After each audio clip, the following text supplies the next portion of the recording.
Assalamualaikum warahmatullahi wabarakatuh.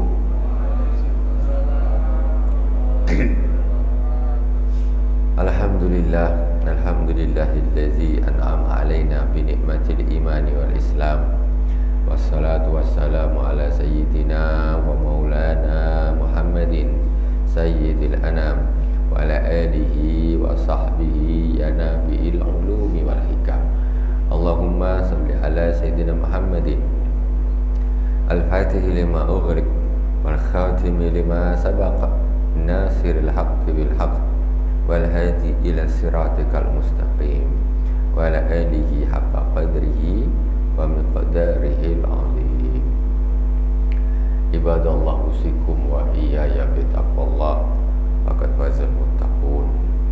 Ila hadratin Nabil Mustafa Muhammadin sallallahu alaihi wasallam wa jami' ikhwani minal anbiya wal mursalin wal awliya was sahada was salihin wa jami' aimatir rasyidin wa jami' masyayikhina fid din, khususan Abu Ya Sayyid Muhammad bin Alwi Al-Malik Al-Hasani wa Abu Ya Sayyid Ahmad bin Sayyid Muhammad bin Alwi Al-Malik Al-Hasani wa usan ila Sayyidina Al-Imam Sayyid Abdullah bin Alwi Al-Haddad amaddanallahu bimadadihim wa afadha alaina min barakatihim wa anwarihim wa ulumihim fid dini wad dunya wal akhirati bisirril Fatihah. A'udzu billahi minasy syaithanir rajim. Bismillahirrahmanirrahim. Alhamdulillahi rabbil alamin. Ar-Rahmanir Rahim. Maliki yaumiddin. Iyyaka na'budu wa iyyaka nasta'in. Ihdinas siratal mustaqim. Siratal ladzina an'amta 'alaihim ghairil maghdubi 'alaihim waladdallin. Amin. Bismillahirrahmanirrahim. Qala al-Imam Sayyid Abdullah bin Al-Haddad fi kitabih Risalatil Muawanah walaika bisakinati wal hudu bila angqal wa idza qasadta baital khala. Al-Imam Sayyid Abdullah bin Al-Haddad.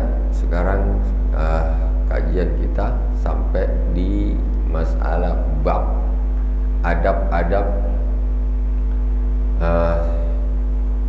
membuang hajat, ya. Adab-adab membuang hajat, masuk ke toilet, khala. Yaitu bab kita artinya yaitu bab mengamalkan sunnah-sunnah Rasulullah walaupun itu masalah adat. Masalah adat itu kebiasaan yang bukan ibadah, ya, seperti buang hajat, makan, minum. Nah, itu namanya adat. Bukan ibadah seperti sholat, puasa, zakat dan lain-lain. Kita sampai di wala tastahib syai'an maktuban alaihi ismahu ta'ala. Maktuban alaihi ismuhu ta'ala ijlalan lahu. Di antara adab-adabnya orang nak buang hajat masuk ke dalam WC, janganlah, kata Sayyid Abdullah bin Al-Haddad, janganlah engkau membawa sesuatu yang bertuliskan nama Allah Subhanahu wa ta'ala. Jangan bawa apa saja. Ada kertas dikunci atau cincinnya bertuliskan lafal jalalah atau nama Nabi dan lain sebagainya, ya, apa saja. Apalagi masuk ke WC bawa Yasin dibawa dia masuk. Tak boleh, tak. Saking rajinnya bawa Yasin kemana-mana sampai ke toilet dibawa dia. Nggak boleh, haram. Itu hati-hati. Kadang-kadang entah apalah macam-macam hal-hal tuh.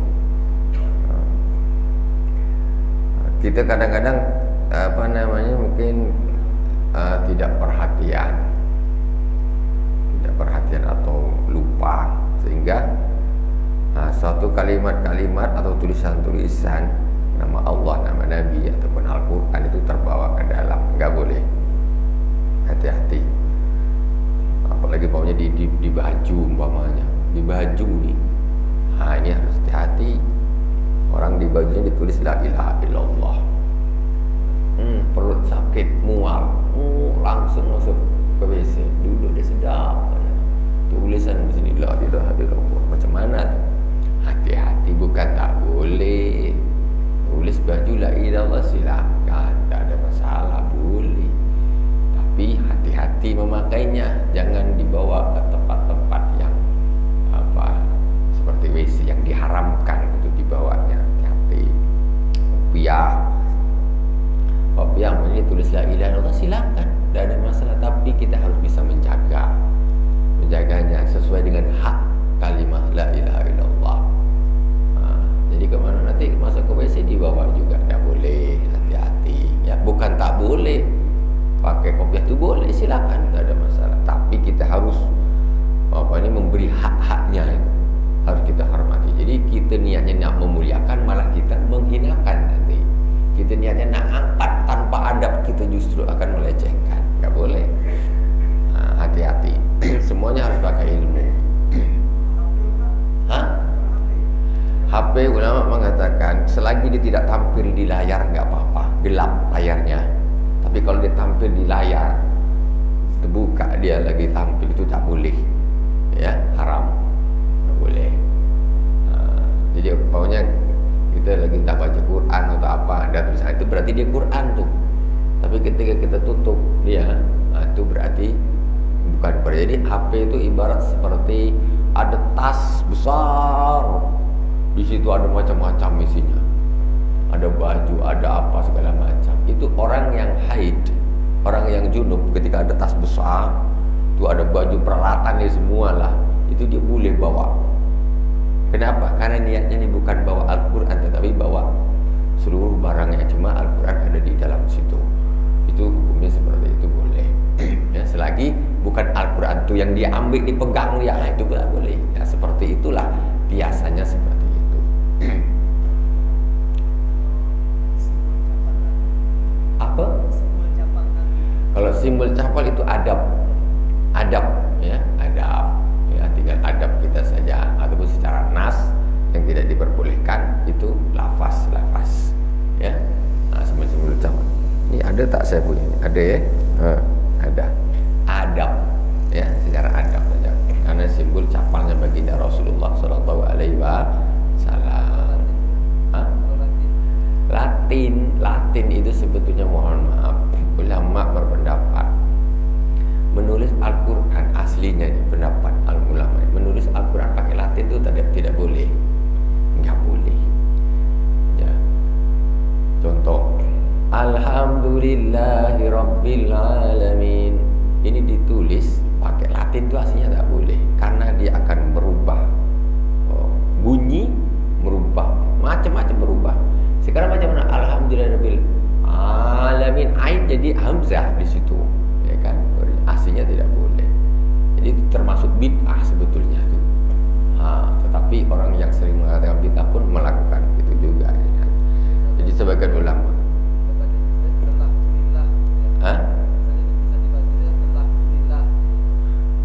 lillah. Ya, tulisan Latin. Jadi sebenarnya kalau tulisan Latin sebetulnya tidak masuk, tapi maknanya ada di situ,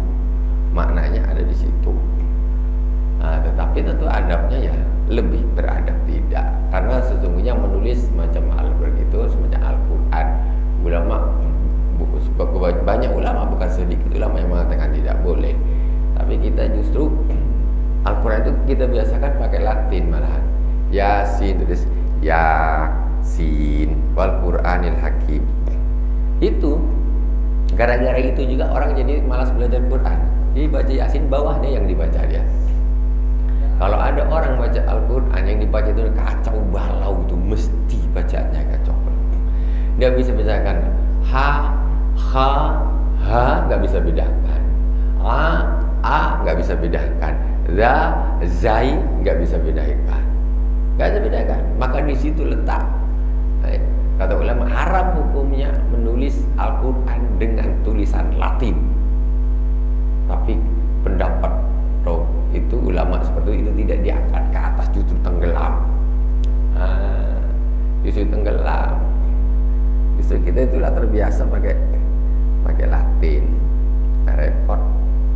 Justru itu lebih jauh lebih beradab. Ya, sekarang kita coba Al-Quran dari pertama, dari Fatihah sampai Anas kita tulis Latin semuanya, kita bukukan. Ini Al-Quran atau bukan? Coba. Latin semua Pak, dari Alhamdulillah, Bismillah, Alhamdulillah sampai Anas. Kita bikin satu buku nih. Ini Al-Quran, orang buka. Apa nih? Katanya. Ya kan? Al-Quran itu mana? Nah, sementara pakai tulisan kayak gitu, jangankan satu Al-Quran, Masya Allah aja jadi perdebatan. Ini SH apa SY? Bingung orang. Ada manya 2, manya 1, ada gabungan. Itu baru tulisan Masya Allah saja. Dan itu Masya Allah juga bagian dari Al-Quran. Masya Allah la quwata illa billah. Ada di dalam Al-Quran. Itu baru sepotong Masya Allah saja, orang berdebat. Ini yang betul MASHA apa MASYA atau MAASYA dan lain sebagainya. Ini yang membuat ulama mengharamkan menulis Al-Quran pakai Latin. Latin itu kan Romawi, Rumi. Kalau bahasa Arabnya itu tulisan Latin itu tulisan Rumi. Kalau kita ada tulisan Arab Melayu, ada. Nah, itu lagi bagus, tapi tak kita pakai biasa. Kita suka produk-produk dari barat sana kita bawa. Punya tulisan asli Indonesia, made in Indonesia, yang Hono Coroko itu asli murni Indonesia punya, tapi tidak diangkat ke permukaan. Contoh, kita punya sendiri, kita ngambil dari sana. Sekarang contohlah Al-Quran seperti itu, tak usah kita tulis pakai baca Latin, kita tulis pakai tulisan India umpamanya, atau tulisan Jepang, tapi bunyinya kita bilang macam mana coba. Nah itu sedikit ya, wallahu a'lam. Tapi seperti itu, kalau maknanya ada ya sebaiknya jangan dibawa, walaupun tulisannya jadi itu lebih adab. Kita sekarang jangan hanya melihat ini haram apa tidak, haram apa tidak, haram atau tidak. Kita sekarang naik, ini beradab apa tidak, beradab apa tidak, ini adab yang bagus apa tidak, walaupun tidak diharamkan, tetapi kalau kurang beradab ya kita jangan lakukan. Ini namanya naik ke atas. Tuh. Ya.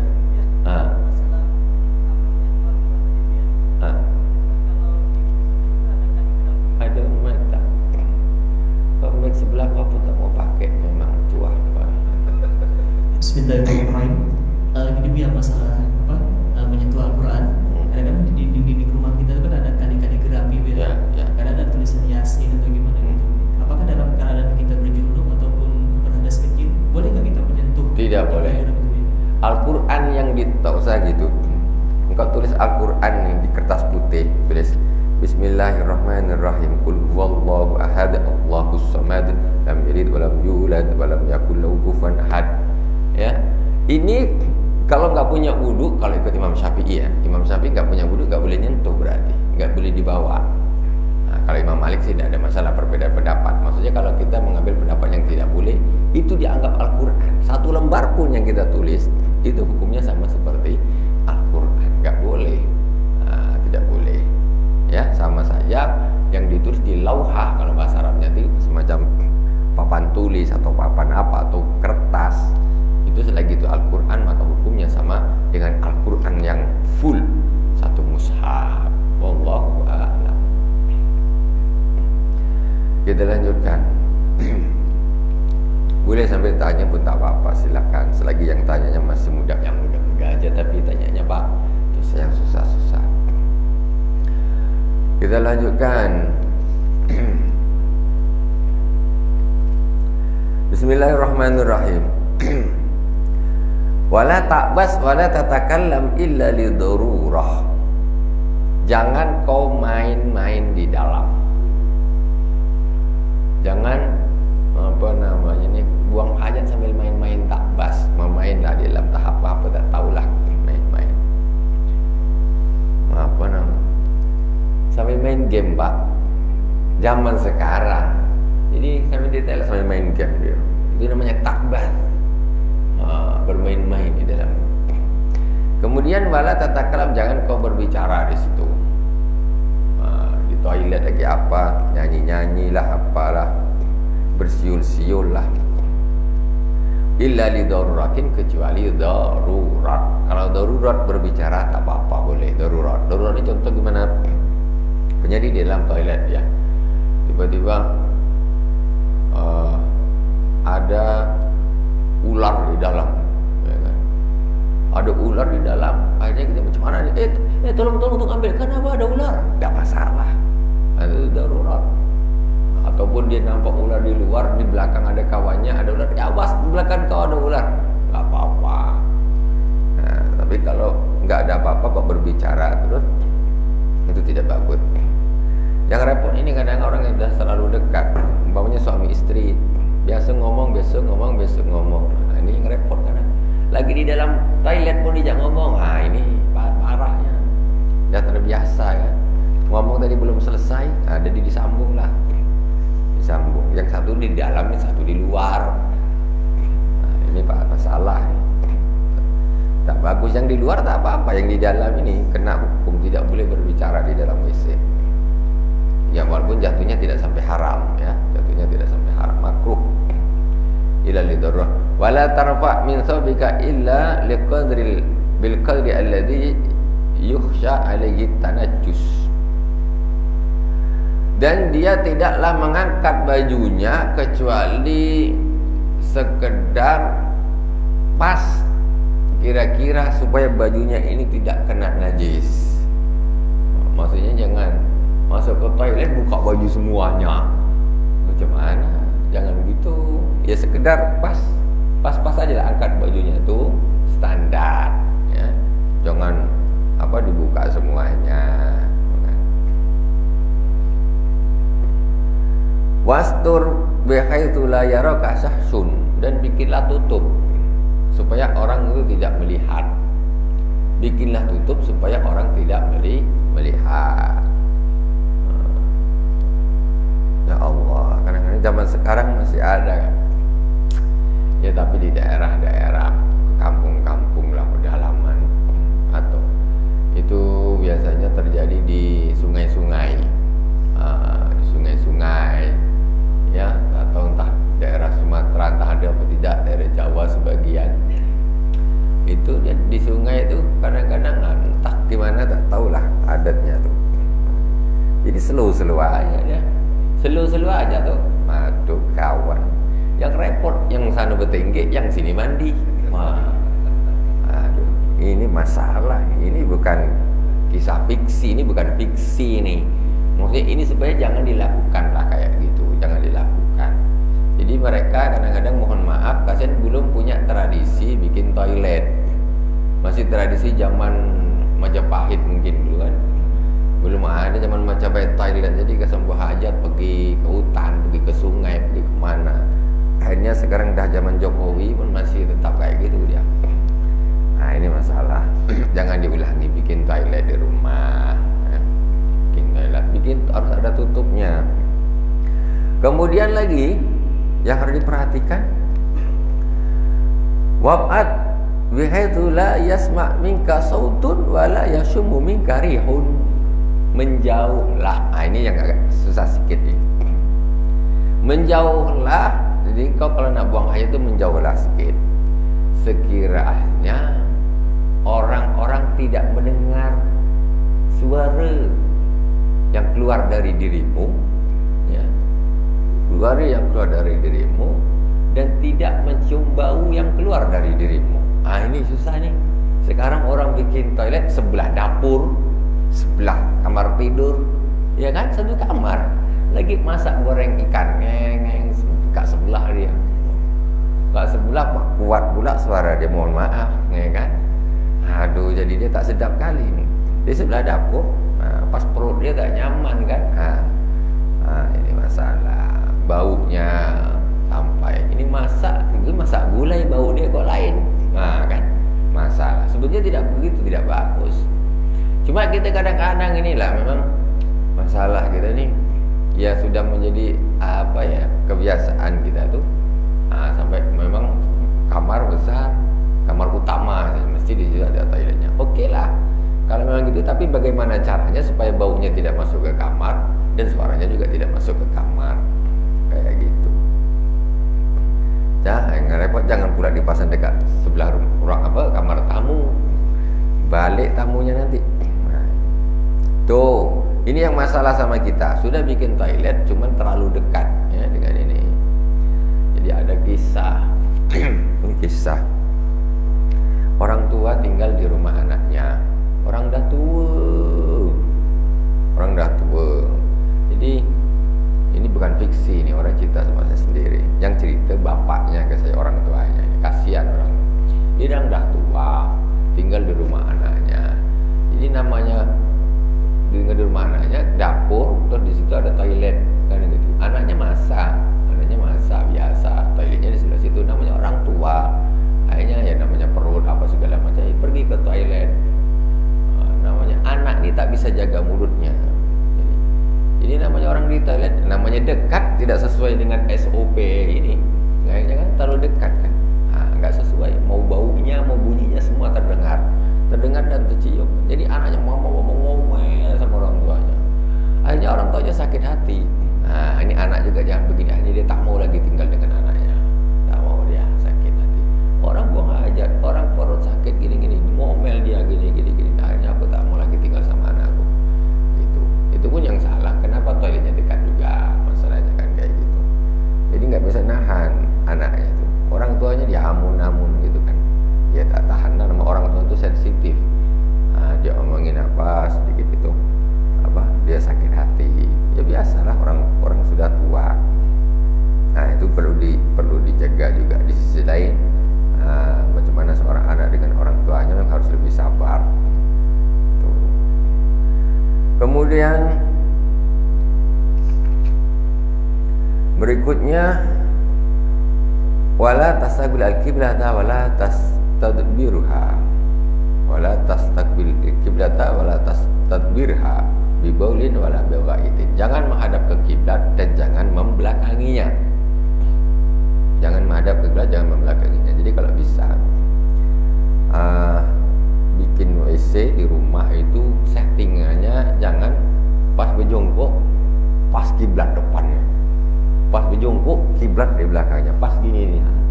Jadi memang menurut ulama fikih boleh kalau dia sudah pakai tembok, boleh, tidak masalah, tidak dilarang lagi.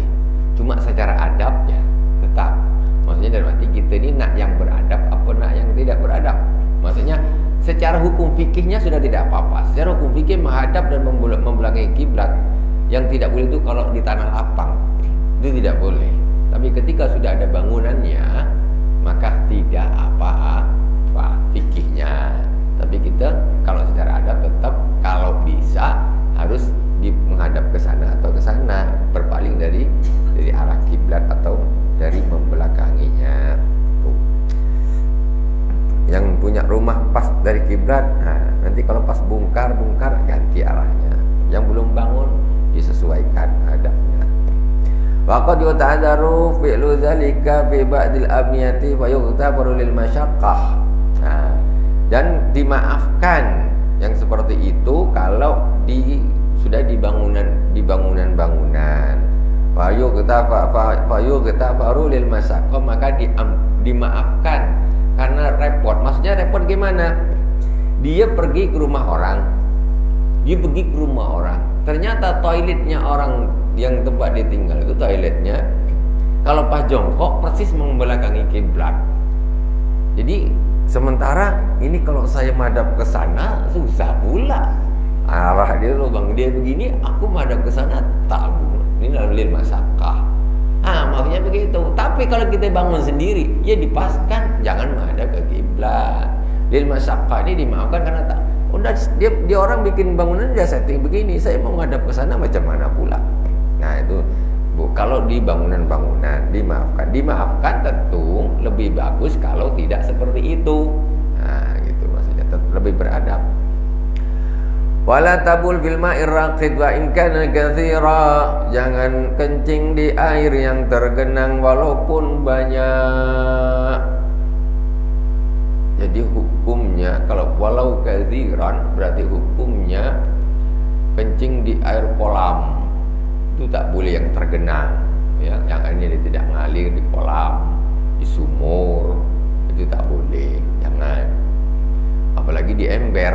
Nah, di ember pula tak boleh. Kalau yang mengalir sungai, pantai Pelawan, pantai Pongkar terserah, tapi jangan gitulah, kan beradab juga umpamanya maksudnya. Wa qad yuta'azzaru illa indal haja wala 'alal ardi sulbah, kecuali kalau memang hajat, enggak ada lagi tempat lain, enggak bisa memang, terpaksa. Lain namanya terpaksa, gimana lagi.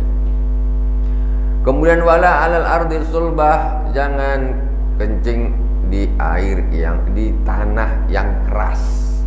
Di tanah yang keras maksudnya gimana? Dia akan mantul apa? Percikannya itu akan berbalik.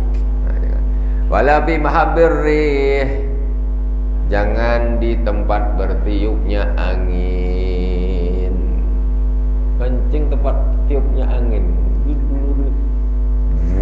Dari atas, alamak, kata dia, habis semualah. Jangan di tempat bertiupnya angin.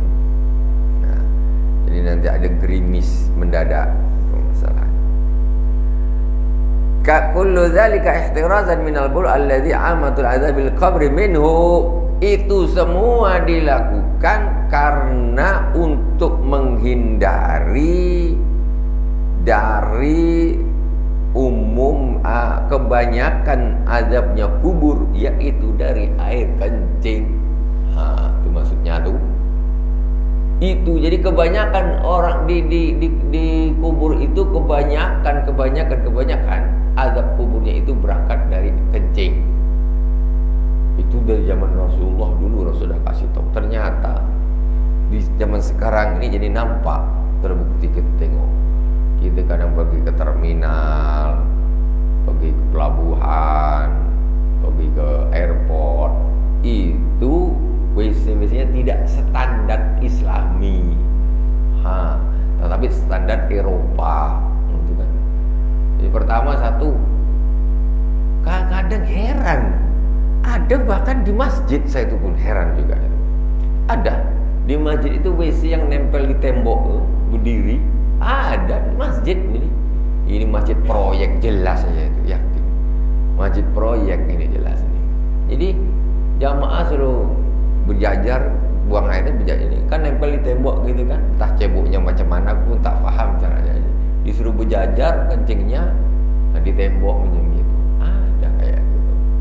Itu macam mana seperti itu?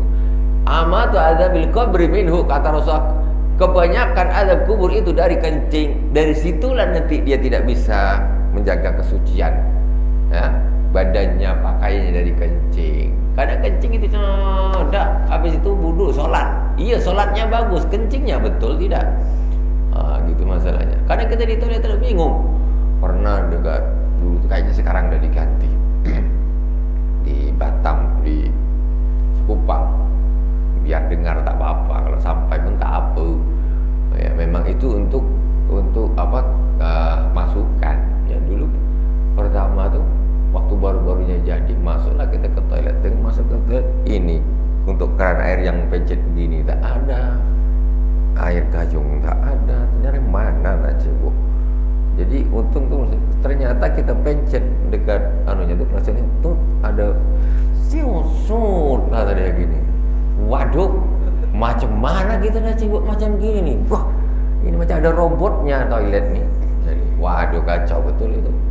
Macam mana kita coba kan? Kalau dia mungkin orang-orang, mohon maaf ya, orang-orang bukan kita ya, itu terserah aja. Maksudnya mereka itu isi gampangannya cebok nggak cebok terserah kan gitu. Kalau kita tak bisa, kita setelah kita di toilet itu di situ ada musola, di situ ada tempat wudhu, tapi kita tempat WC ini tidak SOP-nya, tidak Islami, nggak bisa.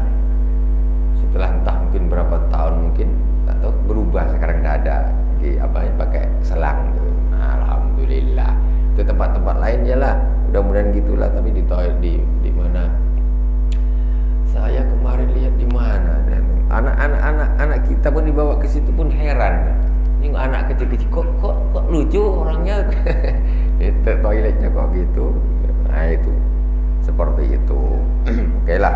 Karena apa? Kebanyakan siksa kubur itu dari situ. Karena kalau kencing juga ya di tempat-tempat umum seperti itu, apalagi pakai celana, harus hati-hati. Harus hati-hati. Kadang orang ini senang, macam senang aja dia. Masuk kencing dah berdiri semua dah. Habis itu wudhu sholat. Ini padahal kan harus ekstra hati-hati. Nah, makanya dari Rasulullah SAW sudah mulai zaman dulu. Rasulullah ketika lewat di dalam melewati kubur, kata Rasulullah, dua penghuni ini sedang disiksa oleh Allah Subhanahu wa taala, bukan karena dosa yang besar, tetapi karena dia tidak membersihkan kencingnya, nggak hati-hati, bajunya, pakaiannya, di antaranya seperti itu, atau tidak membersihkan sisa-sisanya kencing itu, sehingga ketika dia sudah pakai baju, dia masih turun, masih netes. Itu kalau dibersihkan, makanya ada sunnahnya 3 kali ini berdehem-dehem gitu semacam itu, supaya sisanya itu hilang, juga diurut sedikit, ya. Itu pakai ya. Sebenarnya kalau kita masuk ke hutan Bu ya, kan kita di hutan jarang kita coba air Bu ya. Hanya kita buang kaca di situ, air kecil lah gitu. Seandainya kita tak beristinja menggunakan selain benda air hutan, kita di rumah baru kita istinja gitu. Itu namanya tak cebok. Istinja itu ada 2 cara, pakai air atau pakai batu. Ya, kalau tidak air pakai batu. Pakai batu, ambil 3 biji batu. Pakai 3 biji batu dengan 1. Ambil lagi kalau batunya kecil-kecil 2, 3. Dah, itu istinja sah. Dan dibuat sholat boleh, wudhu sholat sah. Pakai batu. Istinja itu boleh pakai air, boleh pakai batu, boleh gabungan, batu dulu baru air. Yang paling utama gabungan. Pakai batu dulu, diusap pakai batu, kemudian baru disiram pakai air. Atau air saja, tak ada pakai batu, atau batu saja. Pakai batu itu bukan berarti nunggu tak ada air, tidak. Di pinggir pantai Pelawan, kalau nak istinja pakai batu boleh, sah. Bukan nunggu tak ada air, tapi memang secara syariat boleh istinja pakai batu. Baik buang air kecil, kencing, ataupun air buang hajat BAB, boleh, tidak ada masalah ya. Tidak pakai batu ya. Itu sunnah, maksudnya mulai zaman Rasulullah sudah ada begitu, dan sahabat sudah ada. Cuma kita aja yang tak biasa, karena air di mana-mana kan, katanya aduh macam tak sedap rasanya gitu kan, macam tak sedap. Tapi sebetulnya secara syariat itu boleh, tidak ada masalah. Apa? Kalau ada batu dulu, kalau tidak ada batu baru selain batu, yang penting segala sesuatu yang bisa membersihkan dan tidak licin ya. Kalau daun yang licin ditarik ini dia tak bersih, cuma lari ke sana, lari ke sini, lari ke sana. Tengok juga, pilih-pilih. Jadi sesuatu yang bisa membersihkan ya, yang bisa membersihkan, dan tidak boleh sesuatu yang dimuliakan seperti makanan, pakai roti tawar, tak boleh. Pakai roti tawar cebok dia. Tuh. Memang morning bakery dipakai dia. Nah, cari batu, tak mungkin di hutan tak ada batu, tak mungkin. Itu hutan mana tuh? Ya, kita lanjutkan. Kemudian indal hajah. Fa'alaika bil istibra' minhu juhdaka min ghairi khurujin ila hadil waswas wa yahsul bi tanahnu wa nadri dzakar wa imrul yadi ala asfali birifqin wastanji. Dan hendaklah engkau istibra'. Istibra' itu apa? Istibra' itu membersihkan sisa air kencing. Itu termasuk harus dilakukan. Kenapa? Karena kalau nggak istibra', bapaknya orang kencing gitu saja terus disiram gitu saja, ya nanti dia mohon maaf dia pakai celananya lagi, itu nanti sisanya akan netes sisanya itu tidak bersih. Maksudnya ini yang menyebabkan amat adzabil qabr. Kebanyakan sisa kubur dari sini satu. Terus dari tadi yang dengan yang cara praktek buang hajatnya, kencingnya yang tidak sesuai dengan SOP itu tadi, sembarangan tadi seperti tadi itu. Nah, terus yang kedua ini masalah ini juga. Jadi ketika buang hajat itu dibersihkan sisa airnya dengan cara apa? Tanah nuh warna trid zakar. Tanah nuh ini apa? Ini tanah nuh, ya. Jadi kalau kita gini itu kan semacam nanti dia akan keluar gitu sisanya. Dan warna trid zakar. Warna trid zakar ini mengurut zakarnya, tapi pelan-pelan aja, ya. Mengurut zakar 3 kali, 1, 2, 3, sekedar untuk menghilangkan, membersihkan sisanya. Setelah itu baru disiram. Kalau udah gitu, udah selesai, itu udah bersih. Nanti udah disiram, udah bersih. Kalau pakai pakaian lagi, dia tidak akan, sisanya itu tidak akan netes lagi. Nah, itu masanya kan begitu. Kalau tak gitu, kita sedang Allahu Akbar, ternyata mohon maaf di bekas celananya kok basah. Nah, jadi dinetes. Nah, netes kalau tidak dinater itu dengan 3 kali seperti itu. Itu sunnah, itu sunnah hukumnya. Wa imrul yadi ala asfali birifkin, jadi menjalankan tangan dari arah bawahnya dengan pelan-pelan. Dari arah bawahnya gini, pelan-pelan. Nah, itu pelan-pelan. Jangan kuat-kuat. Nah, harganya mahal tuh, jangan kuat-kuat. Wastaji bil hajar summa bil ma, maka istinjaklah dengan batu kemudian dengan air, ya.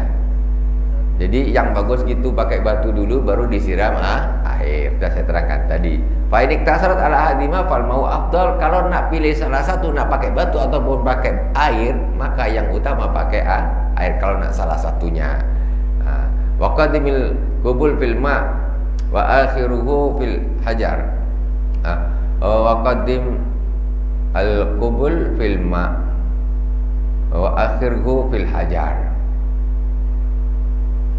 Oh ya, waktu badal istinja. Nah, jadi kalau salah satu pakai air lebih utama, pakai batu ini paling akhir. Maksudnya derajat istinja paling akhir itu yang pakai batu saja. Derajat istinja paling bagus pakai batu plus air. Nomor 2 pakai air saja, nomor 3 pakai batu saja. Kemudian waqaddimil qubul fil ma wa akhirhu fil hajar. Maksudnya apa? Dulukan istinja kubul dulu. Jadi istinja cebok dari kencing dulu. Kalau istinjanya pakai air, cebok kencing dulu. Kemudian baru hajat. Baru yang duburnya, kubulnya dulu kan, baru duburnya. Jadi cebok kencing dulu. Tetapi wa akhirhu fil hajar. Kalau pakai batu, ini dahulukan yang BAB dulu. BAB dulu, ya. Kalau istinjanya pakai batu, ini bukan untuk kencing saja, buang air besar pun boleh pakai batu. Jadi memang pakai batu di 1, buang batunya, 2, 3. Kalau pakai air, ini cebok dari kencing dulu, baru dari BAB. Kalau pakai batu, dulu kan cebok dari BAB, habis itu baru cebok dari kencing. Jadi tertibnya begitu. Tengoklah ilmu agama nih, baru urusan kayak gini aja banyak sudah yang harus kita ketahui. Apalagi ngurusin macam mana menjadi pemimpin. Tuh urusin nak masuk WC aja ilmunya banyak, apalagi nak masuk istana. Terakhir, waqul ba'dal istinja Allahumma hassin farji minal fawahish wa tahhir qalbi minan nifaq. Setelah selesai istinja ada doanya, Allahumma hassin farji minal fawahish. Ya Allah, jagalah farjiku dari perbuatan-perbuatan keji. Doa, ya Allah, jagalah farjiku dari perbuatan-perbuatan keji, wa tahhir qalbi minan nifaq, dan bersihkanlah hatiku dari nifak, kemunafikan. Nah, itu doanya. Allahumma, sama-sama, Allahumma hassin farji minal fawahish wa tahhir qalbi minan nifaq Allahumma hassin farji minal fawahish wa tahhir qalbi minan nifaq. Allahumma hassin farji minal fawahish wa tahhir qalbi minan nifaq. Itu doanya habis ya subhanakallahumma bihamdik asyhadu an la ilaha illa anta astaghfiruka wa atubu ilaik. Wa sallallahu ala sayyidina Muhammadin wa ala alihi wa sahbihi wa baraka wa sallam. Walhamdulillahirabbil alamin. Wassalamualaikum warahmatullahi wabarakatuh.